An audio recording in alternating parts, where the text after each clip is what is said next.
আত্মনিৰ্ভৰ অসম আঁচনি মুখ্যমন্ত্ৰীৰ আত্মনিৰ্ভৰ অসম আঁচনি এই আঁচনিৰ জৰিয়তে প্ৰতিজন যুৱ ব্যৱসায়ী বা যুৱ উদ্যোগপতিক আমি 2 লাখ টকাকৈ আৰ্থিক সহায় আগবঢ়াওঁ 25,000 যুৱকে 1 লাখ টকা লাভ কৰিলে অহা আগষ্ট মাহত আমি তেওঁলোকৰ ব্যৱসায় বা উদ্যোগ চাবলৈ যাম যিসকলে সফলতাৰে ব্যৱসায় কৰিছে সেপ্টেম্বৰ মাহত আমি তেওঁলোকক আৰু 1 লাখ টকা আগবঢ়াম তাৰ লগে লগে অসমত এতিয়া ইন্টাৰভিউ চলি আছে যিসকলে CM AAA ৰ বাবে আবেদন কৰিছে তেওঁলোকে যাতে ইন্টাৰভিউত উপস্থিত হয় 30 মেৰ ভিতৰত আমি ইন্টাৰভিউ সামৰণি মাৰিব খুজিছো যাতে আমি নেক্সট ৭৫,000 যুৱক যুৱতীক 1 লাখ টকা আগবঢ়াব পাৰো আৰু তেওঁলোকে এই টকাৰ সুযোগ বা উচিত ব্যৱহাৰ কৰিলে আৰু 1 লাখ টকা তেওঁলোকক আমি আগবঢ়াব পাৰো শ্ৰদ্ধাৰ ৰাইজ বহুতে মোক এইকেইটা দিন সুধি আছে যে ADRE অৰেল বিলাক কেতিয়াৰ পৰা আৰম্ভ হ'ব আপোনালোকে জানে যে ADRE বিশেষ কেইটামান পৰীক্ষা অনুষ্ঠিত হৈছিল প্ৰথম আছিল গ্ৰেড 3 ড্ৰাইভাৰ ষ্টেনো আৰু ইলেক্ট্ৰিচিয়ান অৰ্থাৎ APDCL ৰ কাৰণে আজি আমি সিদ্ধান্ত লৈছো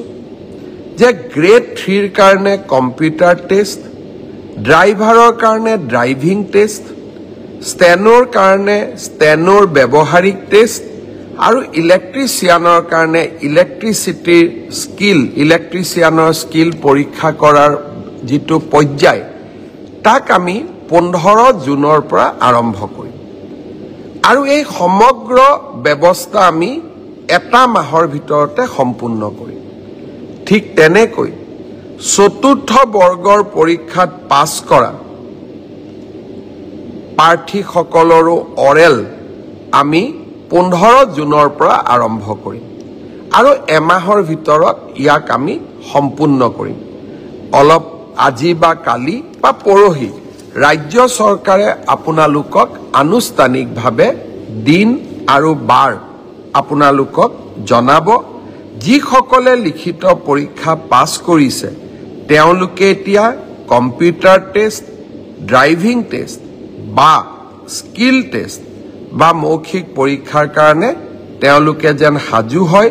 15 জুনৰ পৰা এই প্ৰক্ৰিয়া আমি আৰম্ভ কৰিম মোক আৰু এটা প্ৰশ্ন বহুতে সুধি আছে যে PGT আৰু গ্ৰেজুৱেট টিচাৰৰ পৰীক্ষাৰ ৰিজাল্ট কেতিয়া দিব আমি 5 জুন তাৰিখে প্ৰভিজনেল ৰিজাল্ট এনাউন্স কৰিম 5 জুনত প্ৰভিজনেল লিষ্ট এনাউন্স কৰাৰ পিছত আপোনালোকৰ ডকুমেন্ট ভেৰিফিকেশন হ'ব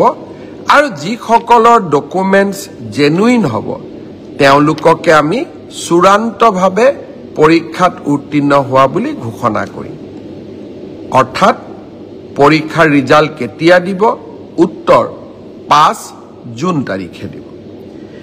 ইয়াৰ পিছত আপোনালোকৰ মনত আছে এনেকুৱা এটা ফেসবুক লাইভ অনুষ্ঠানতে মই কৈছিলো যে সৰকাৰী কাৰ্যালয়সমূহত কাম কৰা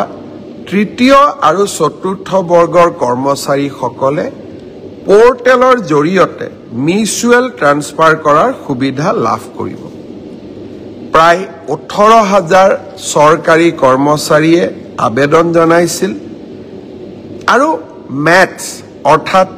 কোনোবা আহিব লাগিব কোনোবা যাব লাগিব অৰ্থাৎ ম্যাথছ মেকিং হ'ব লাগিব আমি প্ৰায় 8,000 প্ৰাৰ্থীক ম্যাথছ মেকিং কৰিব পাৰিলো অৰ্থাৎ অহা মানুহো আছে সেই স্থানলৈ যোৱা মানুহো আছে যোৱাকালি মই এই গোটেই বিষয়টো নিজে পৰীক্ষা কৰিছিলো মই আপোনালোকক জনাব খুজিছো যে জুন মাহৰ প্ৰথম সপ্তাহত আমি পোৰ্টেলৰ জৰিয়তে যিসকল যোগ্য হল তেওঁলোকৰ ট্ৰান্সফাৰ অৰ্ডাৰসমূহ আমি মুকলি কৰি দিম অৰ্থাৎ আপোনালোকৰ অপেক্ষাৰ অন্ত পৰিব আৰু আগষ্ট বা ছেপ্টেম্বৰ মাহত এনেকৈ আৰু এবাৰ ট্ৰান্সফাৰৰ সুবিধা দি আমি পোৰ্টেল মুকলি কৰিম অৰ্থাৎ চৰকাৰী কৰ্মচাৰীসকলৰ লগত আমি থিয় হৈ থাকিম শ্ৰদ্ধাৰ ৰাইজ পৰীক্ষাৰ ৰিজাল্ট দিলে মেট্ৰিকৰ ৰিজাল্ট দিলে হায়াৰ ছেকেণ্ডাৰী ৰিজাল্ট দিলে গ্ৰেজুৱেশ্যনৰো ৰিজাল্ট দিব দুটা আঁচনি আমি আৰম্ভ কৰিব লাগিব ছাত্ৰ ছাত্ৰীসকলৰ বাবে গ্ৰেজুৱেশ্যন এইবাৰ 2024 আৰু 25 চনত যিসকল ছাত্ৰ ছাত্ৰীয়ে গ্ৰেজুৱেশ্যন পাছ কৰিলে তেওঁলোকক এইবাৰ আমি জীৱন প্ৰেৰণা আঁচনি আগবঢ়াম নিযুত মইনাৰ হিতাধিকাৰীসকলে এই আঁচনি লাভ নকৰে আন সকলো যুৱক যুৱতীক এই আঁচনি আমি আগবঢ়াম 1 জুনৰ পৰা এই জীৱন প্ৰেৰণা আঁচনিৰ আবেদনৰ পোৰ্টেলটো আমি মুকলি কৰি দিব খুজিছোঁ 2024-25 চনত অসমৰ যিকোনো বিশ্ববিদ্যালয় প্ৰাইভেট ইউনিভাৰ্চিটিৰ পৰা পাছ কৰিলে নহব যিকোনো চৰকাৰী বিশ্ববিদ্যালয়ৰ পৰা পাছ কৰা স্নাতকসকলে এই জীৱন প্ৰেৰণা আঁচনিৰ বাবে আবেদন কৰিব পাৰিব এই আঁচনিৰ জৰিয়তে আমি কি পাম প্ৰতি মাহত আমি 2,500 টকা কৰি এবছৰৰ বাবে আমি লাভ কৰিম এই টকাটো কিয় দিয়া হৈছে যাতে আপোনালোকে ইন্টাৰভিউত এপিয়াৰ কৰিব পাৰে ইন্টাৰভিউৰ বাবে নিজক প্ৰস্তুত কৰিব পাৰে আৰু দেউতা মাৰ পৰা যাতে আমি অন্তত এটা বছৰলৈ টকা পইচা বিচাৰিব নালাগে ছাত্ৰ ছাত্ৰীসকলৰ বাবে আমাৰ দুটা আঁচনি এটা হ'ল বিনামূলীয়া নামভৰ্তি অহা 28 তাৰিখে মই অসমৰ কলেজসমূহৰ অধ্যক্ষসকলৰ সৈতে বা 29 তাৰিখে মই অধ্যক্ষসকলৰ সৈতে এখন ভিডিঅ' কনফাৰেন্স কৰিম লক্ষ্য এইবাৰ মই তেওঁলোকক নিজে স্পষ্টভাৱে কম যে যি পৰিয়ালৰ ঘৰত ৰেচন কাৰ্ড আছে তেওঁলোকক আমি কলেজ ইউনিভাৰ্চিটি আমি বিনামূলীয়া নামভৰ্তি কৰিম কোনো স্পৰ্টছৰ বাবেও ফিজ নলওঁ মেগাজিনৰ বাবেও ফিজ নলওঁ আমি একোৱে ফিজ নলওঁ তেওঁলোকক আমি পঞ্চাতে বিনামূলীয়া নামভৰ্তি কৰাৰ সুবিধা দিম দুই এজনে প্ৰশ্ন কৰিছে যে মই দুখীয়া মানুহ মোৰ ঘৰত ৰেচন কাৰ্ড নাই মই বিনামূলীয়া নামভৰ্তি নাপাম নেকি আপোনালোকে বিনামূলীয়া নামভৰ্তিৰ সুবিধা লাভ কৰিব কিন্তু তাৰ বাবে আপোনালোকক এখন ইনকাম সাৰ্টিফিকেট লাগিব কিন্তু যাৰ ৰেচন কাৰ্ড আছে ৰেচন কাৰ্ডখনে ইনকাম সাৰ্টিফিকেট তেওঁক আৰু অতিৰিক্তকৈ কোনো বেলেগ প্ৰমাণৰ প্ৰয়োজন নাই তেওঁলোকে পুনে পুনে কলেজত বিনামূলীয়া নামভৰ্তি কৰিব পাৰিব শ্ৰদ্ধাৰ ৰাইজ নিযুত মইনা আঁচনি মোৰ আটাইতকৈ ভাল লগা এখন আঁচনি অসমৰ মোৰ ছোৱালী ভাগিনসকলৰ বাবে ভাগিনীসকলৰ বাবে আমি নিযুত মইনা আঁচনি আৰম্ভ কৰিছিলোঁ যোৱাবাৰ প্ৰথম বৰ্ষত আমি নিযুত মইনা আঁচনি আগবঢ়ালোঁ আপোনালোকে সকলোৱে জানে যে এই আঁচনি আমি বছৰত 10 মাহৰ বাবে এই আঁচনিৰ টকা আমি লাভ কৰোঁ এতিয়া 10 মাহ সম্পূৰ্ণ হ'ব কিন্তু দ্বিতীয় বছৰতো আমি নিযুত মইনাৰ আঁচনি পাম দ্বিতীয় বছৰৰ কাৰণে আমি ইতিমধ্যে আপোনালোকৰ পপত্ৰসমূহ আমি সাজু কৰি উলিয়াইছোঁ কলেজৰ অধ্যক্ষসকলে আপোনালোকক পপত্ৰ যোগান ধৰিব যিসকলে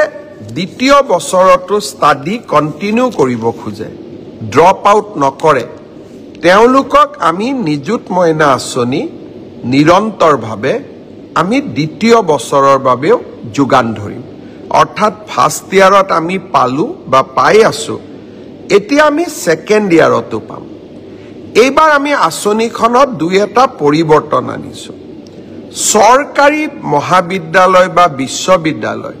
যিসকলে সেলফ ফাইনেন্সিং কোৰ্সত পঢ়ি আছে তেওঁলোকেও এবাৰ নিযুত মইনা পাব। যোৱাবাৰ মোক বহুত ছোৱালীয়ে লিখিছিল যে মামা আমি নিযুত মইনা পোৱা নাই। পিছত মই খবৰ কৰি গম পাইছিলো যে তেওঁলোকে সৰকাৰী কলেজতে পঢ়ে, প্ৰাদেশিকিত কলেজত পঢ়ে, কিন্তু সেলফ ফাইনেন্সিং কোৰ্সত পঢ়ে। তাৰ বাবে যোৱাবাৰ আমি নিযুত মইনা দিয়া নাছিলো, কিন্তু এইবাৰ আমি সেলফ ফাইনেন্সিং স্কিমত পঢ়া সকলকো আমি নিযুত মইনা আঁচনি দিম। প্ৰশ্ন হ'ব, প্ৰথমৰ পৰা দ্বিতীয় বৰ্ষত পোৱা সকলে নিযুত মইনা পালে, প্ৰথম বৰ্ষৰ সকলে নিযুত মইনা পাবনে নাই? আপোনালোকে চিন্তা নকৰিব, নাম ভৰ্তি কৰাৰ লগে লগে আপোনালোকে নিযুত মইনাৰ প্ৰপত্ৰ পাব। আৰু নিযুত মইনাৰ প্ৰপত্ৰ পূৰণ কৰাৰ লগে লগে ক্লাছ 11 ডিগ্ৰী ফাৰ্ষ্ট ইয়াৰ আৰু পোষ্ট গ্ৰেজুৱেট ফাৰ্ষ্ট ইয়াৰত নাম লগোৱা সকলো ছোৱালীয়ে নিযুত মইনা আঁচনি লাভ কৰিব। কিছুমানে মোক কৈছে যে মামা স্কুটি নিদিয়ে নেকি? এইবাৰ আমি হায়াৰ ছেকেণ্ডাৰী পৰীক্ষাৰ আগতেই বাতৰি কাকতত ডাঙৰ ডাঙৰ বিজ্ঞাপন দি সকলোকে জনাইছো যে নিযুত মইনা আৰু স্কুটি দুইটা আঁচনি ৰাজ্য চৰকাৰে পৰিচালনা কৰিব পৰাৰ সক্ষমতা আমাৰ নাই। আমাক কতো আমি টেক্সো নতুনকৈ ল'ব নোৱাৰো। সকলোৰে লগত আলোচনা কৰি সকলোৱে আমাক পৰামৰ্শ দিছিল যে স্কুটি ফাৰ্ষ্ট ডিভিজনত পাছ কৰা ছোৱালীসকলে পায়, কিন্তু নিযুত মইনা সকলোৱে পাব। আৰু সেই কাৰণে আমি নিযুত মইনা আঁচনিখনহে পৰিচালনা কৰিব লাগে, স্কুটি আঁচনিখন পৰিচালনা কৰিব নালাগে। একেবাৰতে বন্ধ কৰি দিলে কোনোবাই বেয়া পাব। সেই কাৰণে এইবাৰ আমি পৰীক্ষাৰ আগতেই সকলোকে কৈছো যে 80% লাভ কৰা ল'ৰা আৰু ছোৱালীকহে এইবাৰ আমি স্কুটি দিম। কিন্তু যিসকলে স্কুটি নাপাব ছোৱালীয়ে ভাগিনীসকলে, তেওঁলোকে নিযুত মইনা আঁচনি পাব। সেইকাৰণে আপোনালোকে ছ'চিয়েল মিডিয়া বা আন স্থানত স্কুটিৰ কাৰণে পোষ্ট দি নাথাকিব, কাৰণ চৰকাৰৰ বাজেট ইতিমধ্যেই পাছ হৈ গৈছে। আমি সকলো বিধানসভাত বহি একেলগে সিদ্ধান্ত লৈছো যে আমি স্কুটি নিদিওঁ, নিযুত মইনা দিম। আৰু নিযুত মইনা আঁচনিখনে ইমান দুখীয়া ল'ৰা ছোৱালীক, দুখীয়া ছোৱালীক সহায় কৰিছে, তাক আমি তাৰ যিটো উপকাৰিতা তাক আজি আমি মৰ্মে মৰ্মে দেখা পাইছো। দেউতাক মাকে এতিয়া ছোৱালীৰ পঢ়াৰ খৰচেই দিব নালাগে। চৰকাৰৰ পৰা পোৱা নিযুত মইনাৰে আমি অন্তত কলেজৰ বহুখিনি দায়িত্ব আমি পালন কৰিব পাৰো। দেউতা মাৰ কষ্ট কমিছে। সেইকাৰণে আমি নিযুত মইনা আঁচনিখন আকৌ এবাৰ প্ৰথম বৰ্ষ আৰু দ্বিতীয় বৰ্ষৰ বাবে মুকলি কৰি দিছো। শ্ৰদ্ধাৰ অসমবাসী ৰাইজ, আৰু বহুকেইটা প্ৰতিশ্ৰুতি আছে। মই লাহে লাহে অক্টোবৰ মাহৰ আগতে অসম চৰকাৰে আগবঢ়োৱা প্ৰতিটো প্ৰতিশ্ৰুতি ৰাইজৰ ওচৰলৈ যাতে অৰ্থাৎ ধৰাতললৈ আমি লৈ আহিব পাৰো, তাৰ বাবে আমি প্ৰচেষ্টা